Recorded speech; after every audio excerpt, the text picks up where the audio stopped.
Welcome to the Deep Dive, the place where we take a stack of dense sources, shake out the most important insights, and deliver the real story you need to know. And today, we are definitely getting into the real story. We are strapping on our boots and heading straight to the heart of American music because our mission is, well, pretty simple.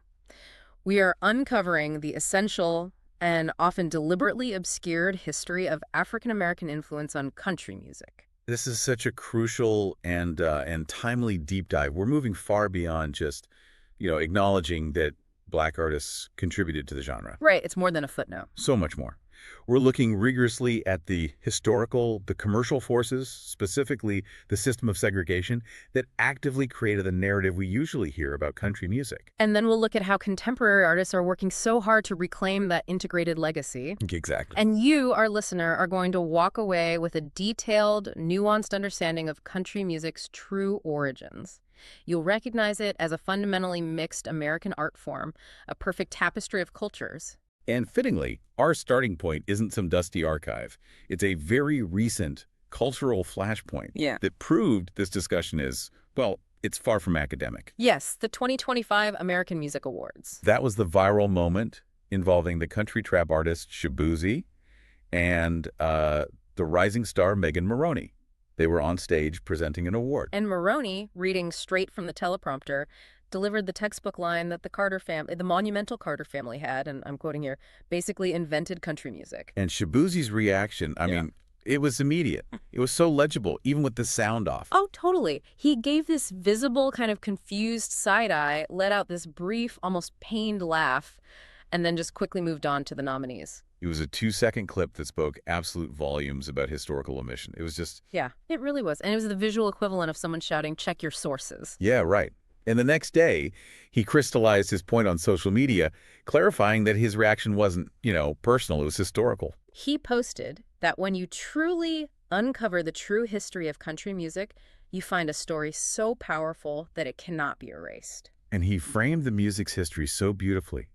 He described it as a story of people coming together despite their differences and embracing and celebrating the things that make us alike. That sentiment, that coming together, it perfectly introduces our core thesis today, doesn't it? It really does.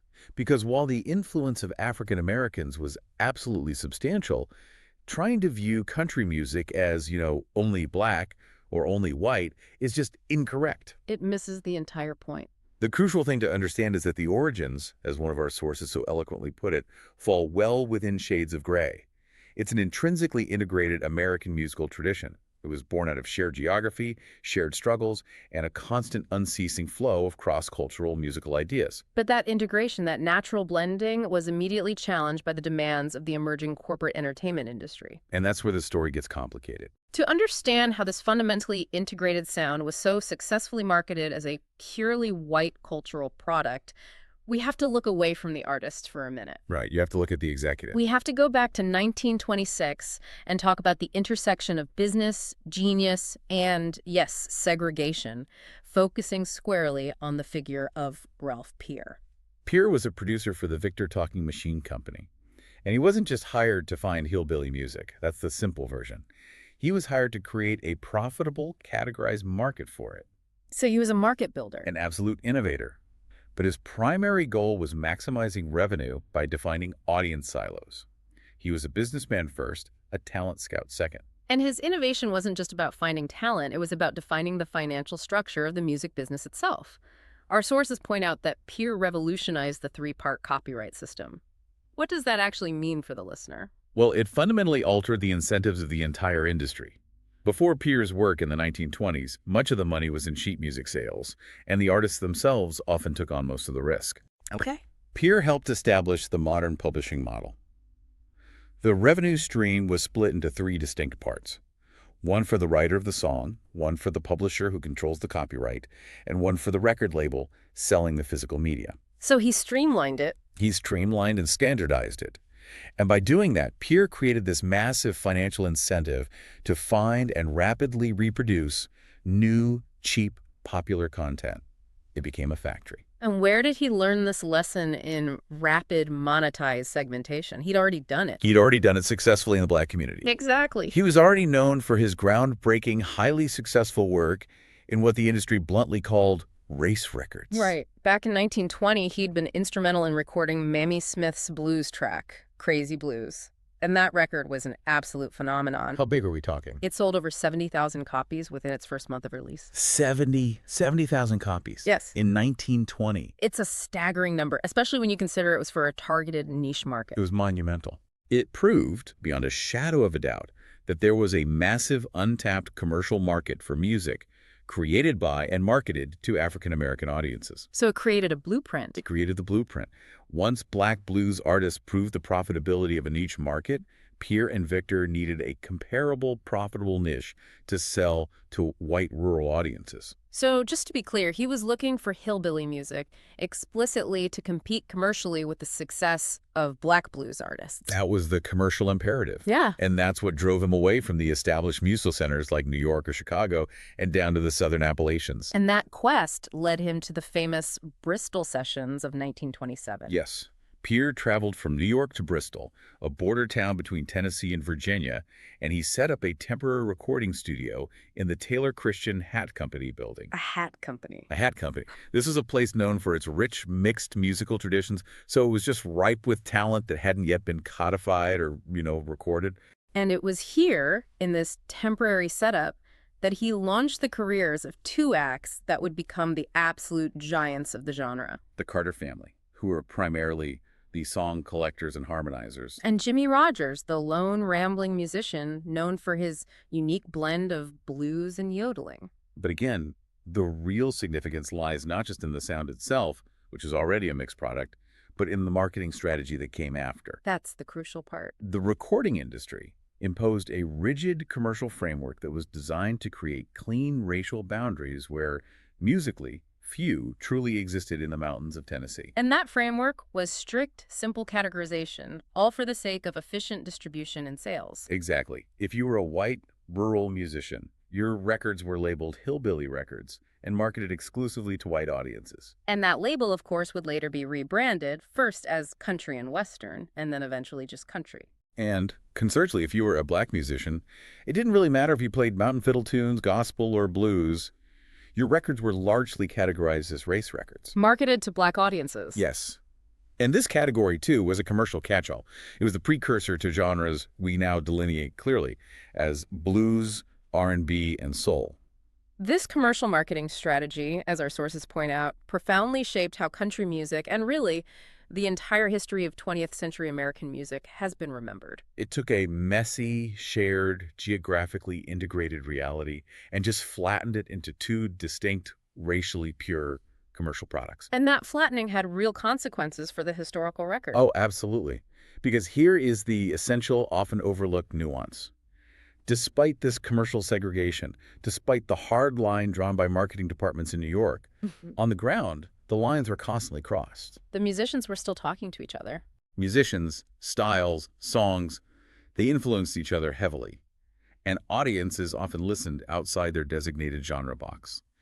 The categorization was a business construct. It was not a musical reality. And we see that stark contrast perfectly illuminated by the single, solitary African-American musician who managed to record at those seminal 1927 Bristol Sessions. L. Watson. L. Watson, a name most people have never heard. Yes, L. Watson, a figure whose very presence is proof of the integrated reality of the Appalachian music scene at the time.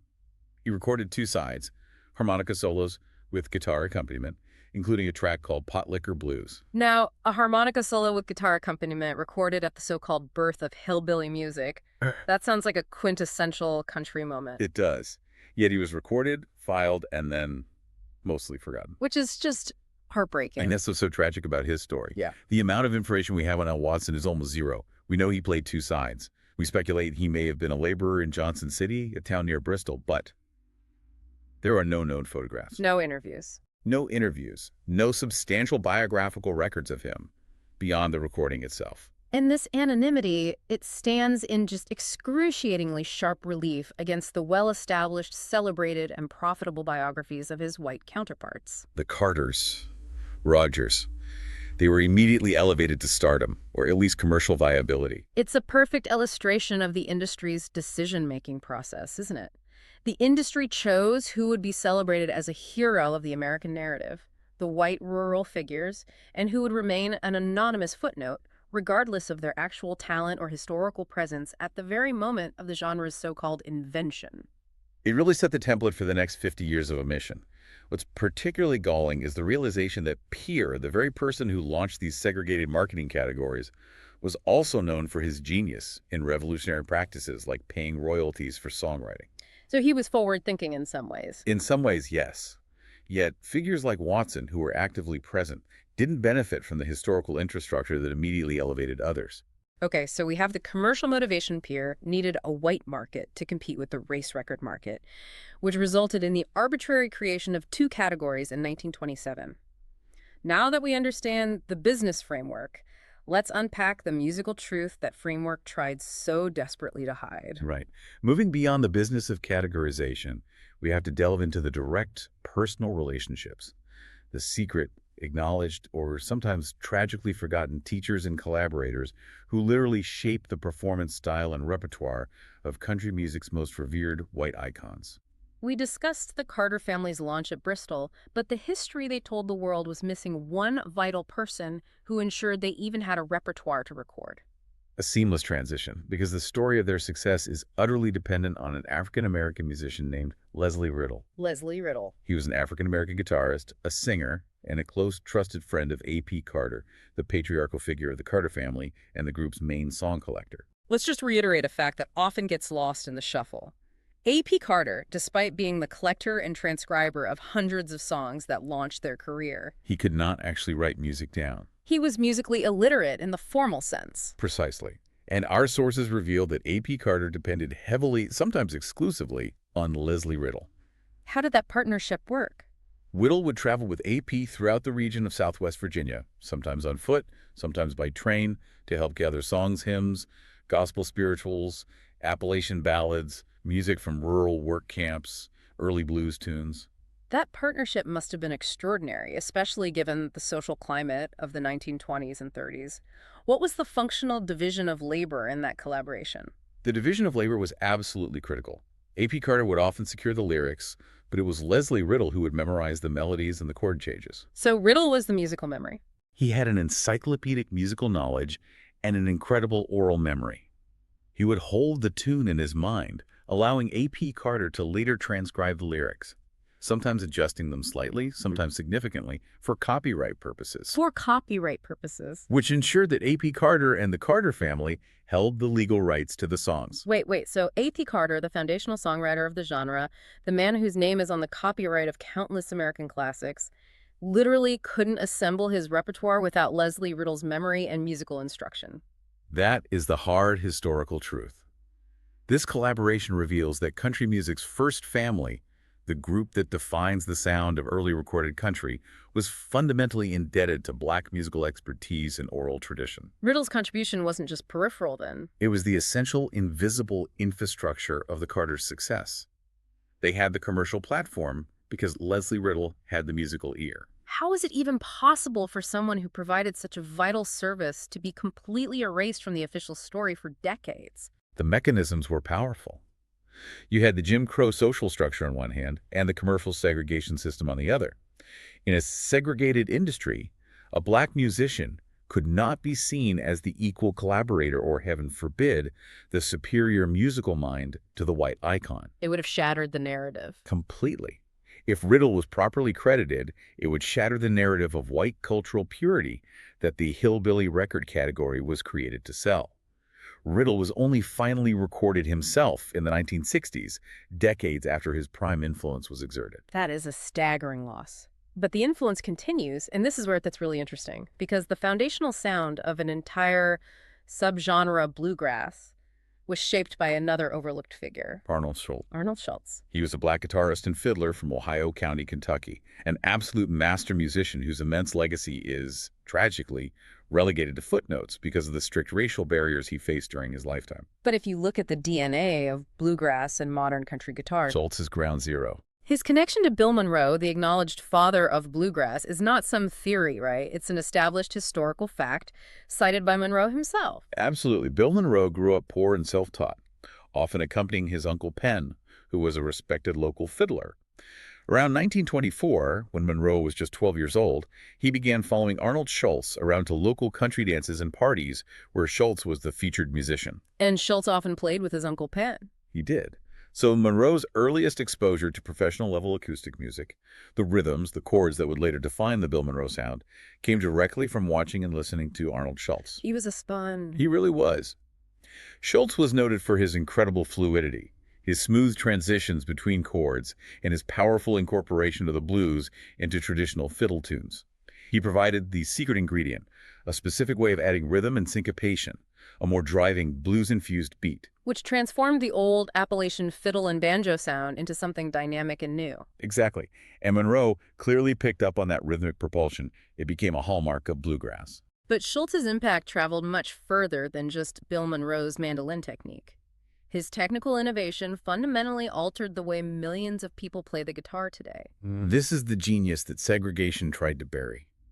Schultz contributed directly to the development of what we now call the thumb-style picking technique, or later, finger-style guitar. This isn't just a slight variation, is it? It's a revolutionary way to approach the instrument. It is. Can I break down that technique for you just so the listener understands the genius behind it? Please do. Okay, so in classical or traditional European fingerpicking, the goal is often harmonious movement across all strings. Schultz's style, however, was about rhythmic independence. The technique involves using your thumb, often with a heavy pick, to maintain a solid, driving, and independent bass line. The thumb is the rhythm section. The thumb is the rhythm section, and simultaneously your upper fingers, the index, middle, and ring, are handling the melody, the fills, and all the syncopation. It essentially makes the guitar sound like two instruments at once, a bass player and a lead melodic instrument. Precisely. It's what allowed a solo guitarist to sound like a one-man band, playing melody, bass, and harmony all at once. This independent thumb technique created a new level of rhythmic and harmonic complexity that Appalachian music hadn't really seen before. And this specific technique was passed down through a remarkably specific and potent lineage in country music history. It's an undisputed line of succession. From Arnold Schultz, the technique was learned by Mose Rager, another Kentucky guitarist. Rager then passed it to the legendary Merle Travis, a country music Hall of Famer known for his complex guitar work. And from Travis. And Merle Travis's style became the primary influence for Chet Atkins, who then took it global, influencing millions of guitar players worldwide from jazz to pop to rockabilly. Wow. That lineage, Schultz to Rager to Travis to Atkins, it truly changes how you listen to every virtuoso country guitar solo. The entire soundscape of virtuoso country and fingerpicking guitar is built upon this foundation, laid by a black man who the industry failed to record. What a profoundly unfair historical footnote. And this is the tragedy that compounds the erasure. Despite his revolutionary talent and his massive influence on subsequent generations of guitar heroes, Arnold Schultz died at age 45. He never recorded anything commercially. So his sound, his genius, it only exists in the memories of those he taught and influenced. Exactly. And even more tragically, there is that persistent, dark footnote that he was poisoned by a jealous white musical rival in 1931. That's just awful. And while that rumor can't be conclusively proven in the historical records, the fact that such a rumor even persists, that the life of a genius who is rewriting the language of the guitar could be cut short not by illness, but by jealous malice related to racial competition, it serves as a powerful symbol of the barriers and dangers faced by black artists operating in a segregated white industry. His unrecorded status is a direct result of that systematic oppression. It perfectly encapsulates the erasure we're discussing. It does. The final giant figure we have to address in this section is the mentor of one of the greatest songwriters in American history, Hank Williams. This brings us to Rufus T-Top Payne. T-Tot. Payne was an African-American blues musician, born around 1884, who was a product of the early 20th century's Southern musical melting pot. He had absorbed early jazz and blues styles in New Orleans and Mobile before returning to Alabama, where he worked as a street performer. A true walking musician, playing wherever he could collect tips. And starting in 1932 in Greenville, Alabama, T-Tot took the young, impoverished Hiram Williams under his wing. What was the connection between these two? Well, Hank Williams, who was suffering from spina bifida, struggled with physical activities, and music became his solace, his obsession. When he was just a young boy, he would follow T-Top Payne around the streets of Greenville, offering money or food in exchange for guitar lessons. And what exactly did Payne teach Williams? He taught him the very foundation of his craft, basic chords, of course, but more importantly, the blues progressions, the distinctive rhythms of early jazz, and that emotionally expressive singing style that characterizes the blues. Payne gave Williams his musical language. And the nickname Teapot came from his drinking habits. That's right. The name Teapot was a sarcastic reference to Payne's habit of carrying around a homemade mixture of alcohol and tea, which he often consumed in large quantities. So this was the man who provided the entire musical foundation for the country music legend. The key takeaway is simple, but so often ignored. Hank Williams, who changed his name and became a country music superstar whose influence is still felt today, built his entire songwriting and performance foundation directly upon the instruction provided by Rufus Teapot Payne. The story of country music is inherently a story of Black teachers training the white artists who would go on to be marketed as the exclusive representatives of the genre. And remember, unlike Riddle or Shultz, Williams' music was intensely introspective and sad, what we now call a lonesome sound. That deeply personal, mournful, highly expressive tonality is rooted directly in the blues tradition taught to him by Payne. Without Payne, you don't have the definitive sound of classic country music. If the lives of these three mentors, Leslie Riddle, Arnold Shultz, and Teapot Payne, prove the human connection, then the instruments and the structural elements of the music itself prove the fundamental synthesis of American musical art forms. Right. Let's start with an instrument that has become an absolute icon of American agrarian white roots music, the banjo. Okay, let's unpack this instrument's history because it's so important. The banjo is an intrinsically indigenous American art form, and it is undeniably tied to Black culture. It's not an imported European instrument. Not at all. It's a creation of the African diaspora in the New World. We can trace the instrument back to the late 17th century in the Caribbean, particularly Jamaica. Sources describe it as an instrument called the banjar or similar names. Built with a gourd body, an animal skin stretched over it, and a long neck strung with horsehair or guts descending directly from West African lutes like the akanting or the ngoni. And this instrument was brought to North America by enslaved people and spread quickly throughout Black communities from Suriname all the way up to New York City throughout the 18th century. It was a central part of Black cultural life. It was used for celebrations, accompaniment to work, storytelling. It was everywhere. So when did it become the icon of white mountain music? Much later. It was only around the 1840s that the banjo was systematically co-opted. It became the centerpiece of the white minstrel shows. Which often presented racist caricatures of Black culture. Right, and critically, these minstrel shows fundamentally changed the instrument's design. How did the design change impact the sound? Well, the traditional banjo was fretless, backless, and made of simple materials.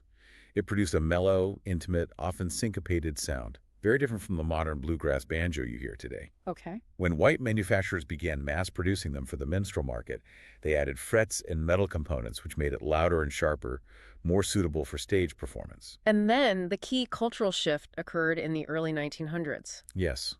By the early 1900s, many Black musicians were moving to cities en masse during the Great Migration, pursuing new opportunities and evolving their music toward jazz and blues. And the banjo, increasingly associated with minstrelsy and the painful past of rural life, was often left behind. That's when white musicians and commercial forces stepped in and successfully framed the banjo as the exclusive icon of white agrarian roots. Modern artists like Rhiannon Giddens are directly confronting this historical co-option through their instruments. Giddens, as we'll discuss more later, recounts that acquiring a replica 19th century minstrel banjo, fretless, backless, with a mellow sound more like an Arabic oud than a modern bluegrass instrument, was her personal gateway to understanding how interconnected we all are. She had been playing the modern bluegrass banjo, completely unaware of its true, older voice. And she recognized that what Black culture does in the New World is that it synthesizes itself, and then it synthesizes aspects of European culture, and it creates something new. The banjo is the physical manifestation of that process. That brings us to musicology itself. If the banjo is physically African-American, what exactly is the structural Black contribution to the sound of country music? Well, while many of the simple melodic structures and ballad themes might be traced to Celtic traditions from Irish, Scottish, and English settlers, the enduring, most potent influence is found in tonality and rhythm. I think we need to break that down for the listener. When we say tonality and rhythm, how does the blues fundamentally alter European folk music? Let's start with tonality. European folk music is traditionally built on a straight diatonic scale, your basic do-re-mi scale. Right. Black folk music, specifically the blues, introduced the use of the blue note or the bent note. Which is? It's the slight, deliberate pitch variation, a note that is sung or played slightly flat, falling between the major and minor key. It injects a sense of ambiguity, emotion, and tension into the melody. You hear this in every great country singer, from Hank Williams to modern stars. Whenever they add a vocal cry or a guitar lick that isn't perfectly on pitch but sounds deeply expressive. That is blues tonality informing the melody. And then there is rhythm, which is perhaps the most profound contribution. Absolutely. Traditional European folk music is often played with a very straight, even rhythm, a simple 1-2, 1-2, often march-like. The black folk contribution introduced syncopation, the shuffle, and the swinging beat rhythms that emphasize the offbeats. The ands between the main counts. Exactly. So any moment in country music where your foot starts tapping to a subtle groove or shuffle, that musical DNA is a direct result of black folk contributions, even if the melody itself is centuries old. It's the feel of the music. Precisely. Think again about Jimmie Rodgers, who he crowned a giant of the Bristol Sessions. His iconic blue yodel, the very sound that defined early country, was influenced not by traditional European yodeling. Which is usually a clean, controlled vocal shift. Right. It was influenced by the lonesome African-American field holler. The field holler being that sustained, often wordless, highly expressive vocal communication used across large distances during farm work. Yes. It's intensely personal, deeply emotional, and full of those bent blue notes. When Rodgers incorporated that vocalization into a simple guitar structure, he wasn't just performing a European trick. He was synthesizing a white folk structure with an intensely black, emotional, and tonal language. The blue yodel is the perfect acoustic metaphor for country music's integrated origins. And this exchange wasn't just happening in the instruments or the notes. It was happening in the physical, geographically divided spaces where the music was consumed. We often associate country music today with the honky-tonk, but those spaces had a parallel, segregated sibling, the juke joint. Juke joints emerged as essential safe spaces for black people during slavery and Reconstruction, and flourished from the 1920s right up until the 1970s. These were informal dive bars, often ramshackle shacks or repurposed tenant farm buildings on rural roads. They were vital community centers. Absolutely. They were places of black joy and self-sustaining community, often part of what was known as the Chitlin Circuit. So what was the atmosphere like? They offered live music, usually blues, boogie-woogie, early electric amplification dancing, drinking, and hot food. They were places to escape the relentless oppression of the day, where people could express themselves freely and dance until dawn. And what about the honky-tonk? Today, they're entirely associated with whiteness and country music. The honky-tonk arose around the same time and served the same general purpose for white working-class audiences. A place to drink, socialize, and hear secular, often rougher music away from the traditional church or home setting. And the name itself, honky-tonk, is said to derive from the fast, loud, piano-based music often played there. Music that drew heavily on ragtime and early jazz, Yeah. both of which are rooted in black culture. So when Nashville Museum curator Lorenzo Washington was asked the difference between the juke joint and the honky-tonk, his answer speaks volumes about commercial segregation. His answer was simple and profound. He said the only functional difference between these two physical spaces, which offered nearly identical experiences of live music, food, and community, was simply the color of the people. The color of the people. That illustrates powerfully how the racial divide was enforced physically and commercially. Even though the music played in one space, like a boogie-woogie blues, immediately influenced the Western swing or electric country music being played down the road in the other. The musicians were listening to each other, even if the venues kept the audiences separate. And this geographical proximity and musical integration were especially pronounced in Appalachian music, where the source material was truly shared. Yes, our sources confirm that in places like Western North Carolina, Kentucky, and Virginia, black and white musicians played together in string bands and participated in integrated musical events like picnics, dances, and local festivals. We see evidence of this everywhere. Black musicians often played for white dances and parties. For example, John Jackson's father, a renowned blues musician, regularly played for white square dances up in the mountain areas. They all drew from the same traditions and sources. They were all learning from the same sources, the same folk traditions, the same traveling musicians, and the same phonograph records. This shared environment fostered what one source calls a homogeneous, integrated black and white tradition. merging African and European musical values in ways that were fluid and natural to the local musicians. A powerful early symbol of this integration, before the commercial machine fully solidified the divide, is DeFord Bailey. Bailey was a harmonica player who mastered both blues and country styles. He was just a black performer on the Grand Ole Opry. He was the first performer ever introduced on the show when it was rebranded in December 1927. He was a foundational star. And his music perfectly blurred the racial lines. His signature tracks, like Pan American Blues, imitated train sounds, a common theme in both blues and early country music. His talent was undeniable, but the industry was confused about where to put him. And how did RCA Victor solve that confusion? They just categorized him both ways. Bailey's records were marketed by RCA Victor as both race records and hillbilly records. That dual categorization is the ultimate proof. It's the ultimate proof that the music was integrated, even if the industry was desperate to divide the money trail. But the happy ending doesn't last. Bailey was eventually fired from the Opry in 1941.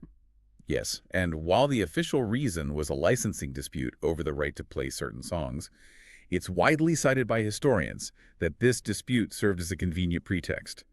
The Opry was attempting to move upmarket, professionalize, and crucially, solidify itself as an exclusively white cultural taste-making venue. So Bailey's departure helped cement the visual and auditory separation that the commercial marketing categories had already established. It did. In the 21st century, the conversation about country music's true identity has reached a new, intense level. This is driven partly by the commercial success of contemporary black artists, but primarily by the deliberate efforts of musical scholars and performers to correct the historical record.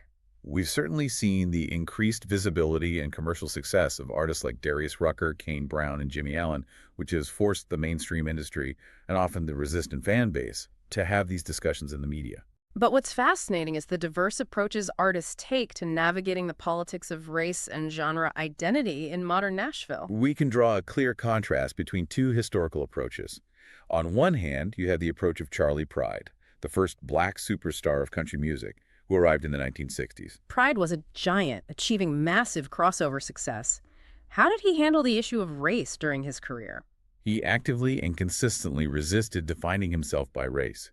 He consistently strove to be seen as a country artist who happened to be black, making his music and his universal appeal the central focus. He maintained this stance throughout his career, right? Often resisting discussing his racial firsts or the challenges he faced in later interviews. He did. For Pride, the colorblind approach was a survival mechanism that allowed him to transcend the genre boundaries and succeed commercially. It's interesting he resisted that label, especially when modern artists are actively reclaiming and foregrounding it. Was his stance a necessary survival mechanism for the 1960s and 70s, or did he genuinely feel that focusing on race undermined the universal appeal of country music? I think it was probably both. In the heavily segregated music industry of the 60s, to dwell on race might have been commercially fatal. He focused on the craft, proving the point through sales and talent. But the consequence of that silence, whether it was intentional or enforced, was that the conversation about the genre's history didn't really advance during his era of dominance. Exactly. And that's why the current generation of artists is so critical, because they are actively forcing that conversation. At the other end of the spectrum from Pride, you have artists like Mickey Guyton and Rissi Palmer, Who explicitly foreground their black experience as central to their country identity. Mickey Guyton gained huge critical acclaim for songs like her 2020 hit Black Like Me. An incredibly frank and moving commentary on the specific challenges, the pain, and the isolation she faced as a black woman, navigating the predominantly white, male Nashville establishment. Her success proved that a market exists for country songs that speak directly to the black experience in America. And Rissi Palmer is another critical figure who's building infrastructure to support this ongoing cultural correction. She hosts the highly influential radio show Color Me Country, a title that beautifully references Linda Martell's groundbreaking 1970 album to celebrate and spotlight black voices in country music, past and present. Her show is essentially a real-time historical deep dive. It is. She's sharing stories that have long been overlooked, and by doing that, she's creating an audience that is educated and receptive to this history. She also established an artist grant fund to support young black artists entering the industry, acknowledging that visibility is not enough. You need structural support. Exactly.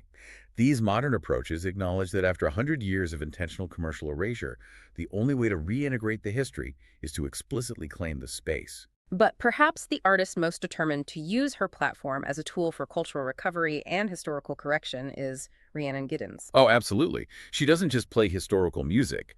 She literally creates new narrative ballads based on meticulous historical research. Giddens views her work as reclaiming what she calls our isle.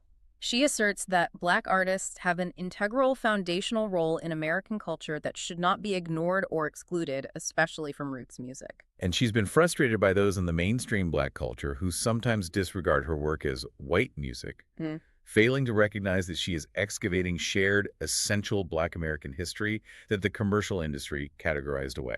She turned this philosophy into the Songs of Our Native Daughters project, a supergroup collaboration with fellow Black Roots performers Amethyst Kia, Allison Russell, and Layla McCalla. And their artistic mission was incredibly ambitious. It was part music, part historical excavation.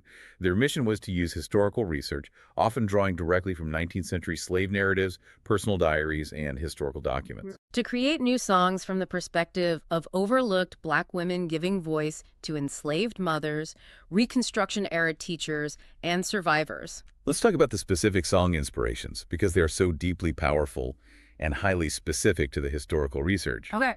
Take the song At the Purchaser's Option, which Giddens wrote after reading a horrific historical advertisement for the sale of an enslaved woman.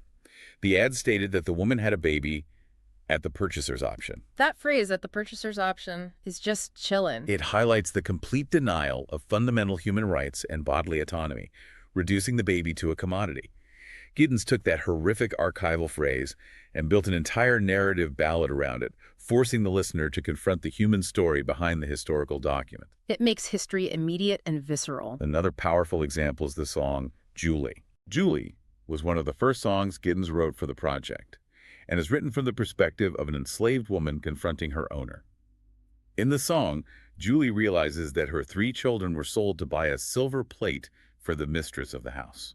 And the creative choice Giddens made here was profound. She gave the enslaved character Julie a name, a voice, and a deep emotional reality, but she deliberately left the white woman unnamed, reversing the historical tendency to erase the victim and center the oppressor.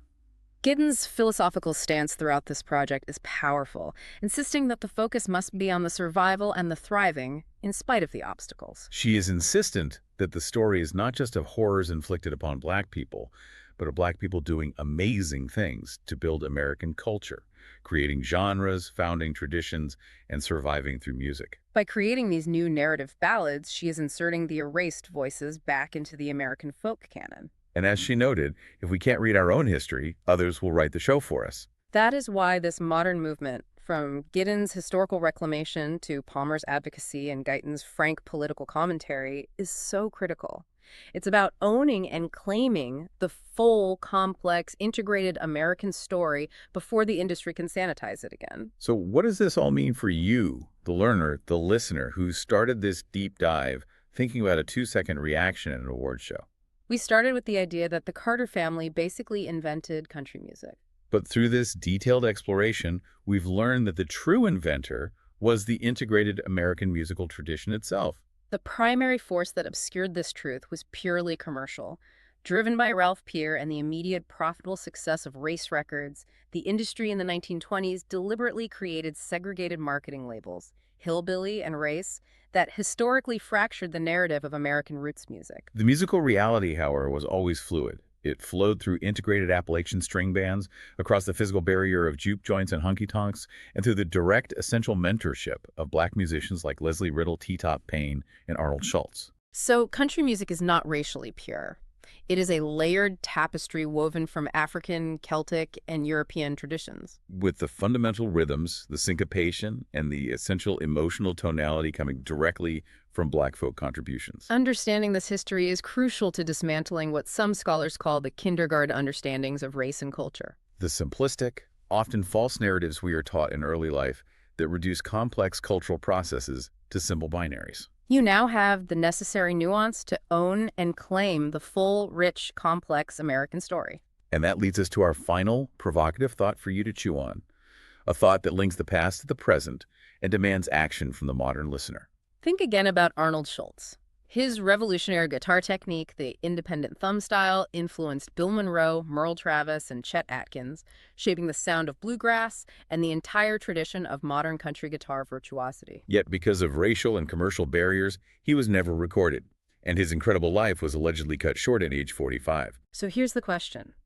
What knowledge, what insight, what musical genius were permanently lost to the historical record, not just in his lifetime, but forever, because of the segregationist practices of the early recording industry and the systematic barriers of white supremacy? We know the names of the heroes the industry chose to record, Rogers, the Carters, Monroe, but what nameless people, what hundreds of other musicians like L. Watson and Arnold Schultz are we still failing to make heroes today simply because we don't have their recordings or haven't actively sought out their stories and supported their contemporary artistic descendants? The responsibility of the modern listener is not just to appreciate the history that was reclaimed, but to seek out and actively support the full, diverse, and authentic sound of American music being created and reclaimed today.